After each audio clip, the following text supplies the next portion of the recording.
2026 সালের ফুটবল বিশ্বকাপে যে দলই জয়ী হোক, কিন্তু এই বিশ্বকাপ স্মরণীয় হয়ে থাকবে আমেরিকা যুক্তরাষ্ট্র এবং ইরানের যুদ্ধের জন্যে। কারণ আয়োজক দেশ আমেরিকা যুক্তরাষ্ট্র, কানাডা এবং মেক্সিকো এই ফুটবল বিশ্বকাপের, যদিও সিংহভাগ খেলা আমেরিকা যুক্তরাষ্ট্রতেই অনুষ্ঠিত হবে। তাই আয়োজক দেশ হিসেবে আমেরিকা যুক্তরাষ্ট্রের কাছ থেকে যে পরিমাণ নিরপেক্ষতা এবং উদারতা আশা করা হয়, আয়োজকের দেশের কাছ থেকে আমেরিকা তার ধারে কাছে পৌঁছতেও পারেনি। এমনকি FIFA, federation international football association, এই ফিফাকে নিজের স্বার্থে ব্যবহার করে তার আন্তর্জাতিক গ্রহণযোগ্যতাকে ভেঙে চুরমার করেছে এই রক্তপিপাসু ডোনাল্ড ট্রাম্প। আমেরিকা রাষ্ট্রের স্বার্থে এই ফিফাকে ভুল পথে পরিচালিত করেছে ডোনাল্ড ট্রাম্প। তাই এবারের ফুটবল বিশ্বকাপে ইরান যখন এশিয়া মহাদেশের দ্বিতীয় শক্তিশালী দল, সেই দলকে 2026 সালের বিশ্বকাপ থেকে বাদ দেওয়ার সব রকম কুচক্রান্তে লিপ্ত ছিল ডোনাল্ড ট্রাম্প শুরু থেকে। এবং ফুটবল বিশ্বকাপ যখন শুরু হচ্ছে 11ই জুন, তার মাত্র 5 দিন আগে 5ই জুন ইরানের ফুটবলারদের দেওয়া হচ্ছে ভিসা।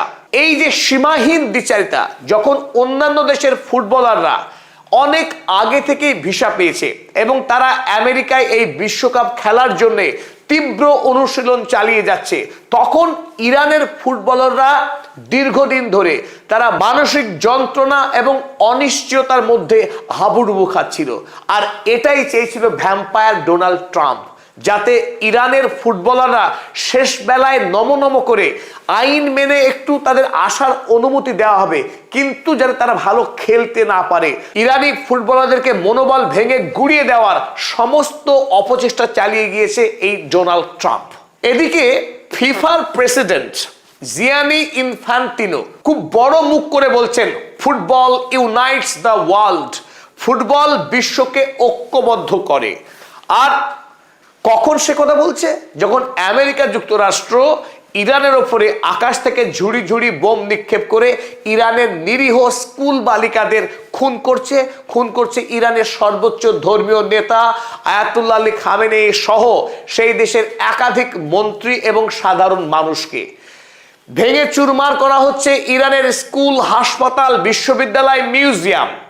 পৃথিবীর আইন শৃঙ্খলা এবং শান্তি লঙ্ঘনকারী, ভঙ্গকারী আমেরিকা যুক্তরাষ্ট্র এবারের ফুটবল বিশ্বকাপের আয়োজক দেশ। এটাই ফুটবলের জন্য লজ্জা। কারণ আন্তর্জাতিক কোনো খেলা, ফুটবল সত্যিকারেই বিশ্বজনীন খেলা, যে খেলা পৃথিবীর প্রতিটি মানুষ ভালোবাসেন।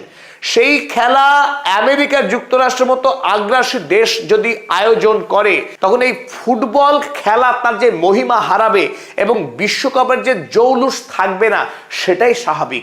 কারণ অন্য ফুটবল বিশ্বকাপের তুলনায় এবারের ফুটবল বিশ্বকাপ অনেকখানি ম্লান এবং ম্যাড়মেড়ার। এই কারণেই আমেরিকার বিখ্যাত ম্যাগাজিন দ্য আটলান্টিক, তারা এবারে ফুটবল বিশ্বকাপকে অভিহিত করেছে দ্য অ্যাবসার্ড ওয়ার্ল্ড কাপ। এবারের ফুটবল বিশ্বকাপ এক অদ্ভুত ফুটবল বিশ্বকাপ। এই ম্যাগাজিনে বিশেষ করে কোট করা হয়েছে ফিফার প্রেসিডেন্ট জিয়ানি ইনফ্যান্টিনোকে। কারণ তিনি যখন একদিকে বলছেন ফুটবল ইউনাইটস দ্য ওয়ার্ল্ড, ঠিক সেই সময়ে ফুটবল বিশ্বকাপের আয়োজক দেশ আমেরিকা যুক্তরাষ্ট্র, ইউএস কিপস বম্বিং ইরান, তখন ফুটবল বিশ্বকাপের আয়োজক দেশ আমেরিকা যুক্তরাষ্ট্র ইরানের উপরে ধারাবাহিক বোমা বর্ষণ করে চলেছে। ফিফা অর্থাৎ ফেডারেশন ইন্টারন্যাশনাল ফুটবল অ্যাসোসিয়েশন সারা পৃথিবীর যতগুলো দেশ ফুটবল খেলে, সেই দেশগুলোকে নিয়ে যে আন্তর্জাতিক সংস্থা, তারই নাম তো ফিফা। কিন্তু সেই ফিফাকে আমেরিকা যুক্তরাষ্ট্র এমনভাবে কবজা করে নিয়েছে যে ফিফা কোনো আন্তর্জাতিক স্বাধীন নিরপেক্ষ প্রতিষ্ঠানই নেই। আমেরিকার অঙ্গুলি হিলনে, আমেরিকার ইচ্ছায় এই ফিফা কান ধরে উঠবস করে।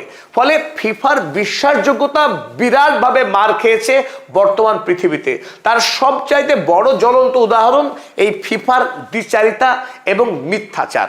সাল 2022 রাশিয়ার প্রেসিডেন্ট ভ্লাদিমির পুতিন যখন ইউক্রেন আক্রমণ করলো, তখন চটজলদি ফিফা এবং UEFA, world international football association, পাশাপাশি ইউরোপিয়ান ফুটবল অ্যাসোসিয়েশন, এই দুটি সংস্থা রাশিয়াকে সমস্ত আন্তর্জাতিক ফুটবল ইভেন্ট থেকে ব্যান করে দিল। যদিও রাজনৈতিক কারণে খেলাকে ব্যান করাটা যুক্তিযুক্ত নয়, তারপরেও ফিফা এবং ইউএফার এই অবস্থানকে আমরা মানবিক দৃষ্টিতে গ্রহণ করে নিলাম যে ফিফা খুব মানব দরদী একটা সংস্থা।